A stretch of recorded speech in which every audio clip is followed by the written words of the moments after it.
নষ্ট হইও না বাপ। ইসলামের জন্য লড়বে কে বাপ? মুরব্বীরা তো চলে যাবে বাপ।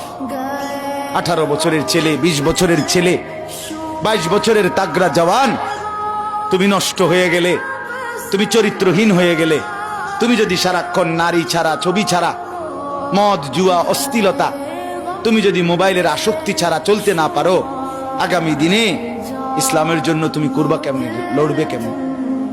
আগামী প্রজন্ম তোমার হাতে নিরাপদ দিন পাবে কেমন? বেঁচে থাকার নিরাপত্তা মিলবে না। বেঁচে থাকা 53 বছর বাংলাদেশের বয়স, 53 বছরের সমাজে বেনামাজির সংখ্যা যদি এত বেশি হয়, 53 বছরের ভিতরে মোবাইলে আসক্ত যুবকের সংখ্যা যদি এত বেশি হয়, 53 বছরের ভিতরে বেপর্দা নারীর পরিমাণ যদি এত বেশি হয়, এত মসজিদ মাদ্রাসা চারদিকে থাকার পরেও যদি এই মসজিদ মাদ্রাসা ষড়যন্ত্রের কারণে কমে যায়,